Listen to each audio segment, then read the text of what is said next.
বাংলাদেশ বিচার বিভাগ ও গণতন্ত্র ধ্বংসের মূল কারিগর প্রধান বিচারপতি ABM খায়রুল হককে গ্রেফতার ও বিচারে সোপর্দকরণ এবং ফ্যাসিবাদের দোসর ও উচ্চ নিম্ন আদালতের দলবাজ ও দুর্নীতিবাজ বিচারকদের অপসারণের দাবি জানিয়ে এক সংবাদ সম্মেলন আয়োজন করা হয়।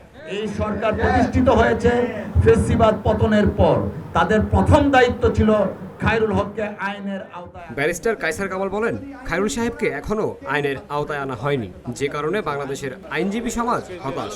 এছাড়াও তিনি বলেন, শেখ হাসিনার মতোই দোষী খায়রুল হক। রবিবার বাংলাদেশ জাতীয়তাবাদী আইনজীবী ফোরামের উদ্যোগে হাইকোর্টের বার ভবন হলরুমে এক সংবাদ সম্মেলনে তিনি কথা বলেন। এদেশের আবাল বৃদ্ধ বনিতার দাবি ছিল শেখ হাসিনার মতোই দোষী হচ্ছে খায়রুল হক। তার হাত দিয়েই জুডিশিয়াল কুর মাধ্যমে বাংলাদেশে তত্ত্বাবধায়ক সরকার ব্যবস্থা বিলুপের মাধ্যমে গণতন্ত্রকে হত্যা করা হয়েছে। শেখ হাসিনা গণতন্ত্র হত্যার জন্য যেভাবে দায়ী, ঠিক তেমনিভাবে খায়রুল হক সাহেবও দায়ী। কিন্তু অত্যন্ত পরিতাপের বিষয়, আইন মন্ত্রণালয় এবং স্বরাষ্ট্র মন্ত্রণালয় এখন পর্যন্ত তাকে আইনের আওতায় আনার কোনো ধরনের তারা কোনো পদক্ষেপ নেননি, যদিও খায়রুল হক সাহেবের বিরুদ্ধে মামলা দায়ের করা আছে।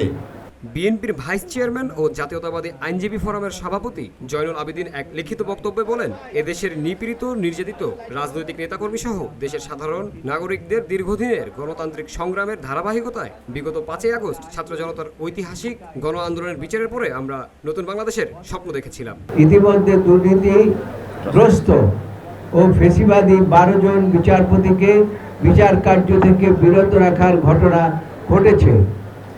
আমরা এই পদক্ষেপকে ইতিবাচক হিসাবে গ্রহণ করেছিলাম।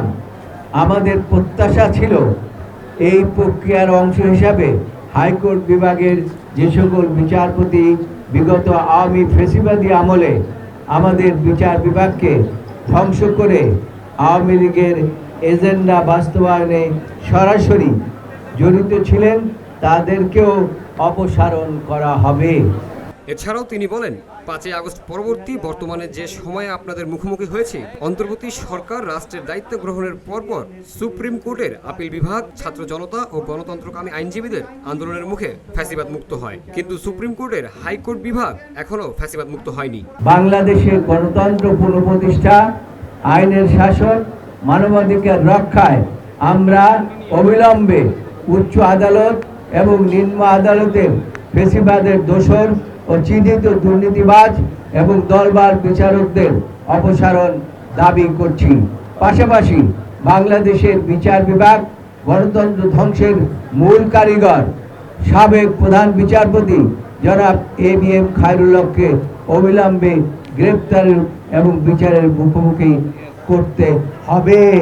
সে সময় বিচারকদের অপসারণের দাবি জানিয়ে বাংলাদেশ জাতীয়তাবাদী আইনজীবী ফোরামের সংবাদ সম্মেলনে অংশ নেয় অনেক আইনজীবীরাই। আইন ও স্বরাষ্ট্র মন্ত্রণালয় আজ পর্যন্ত কোনো উদ্যোগী গ্রহণ করেননি। জামিল হোসেন, VOD বাংলা, ঢাকা।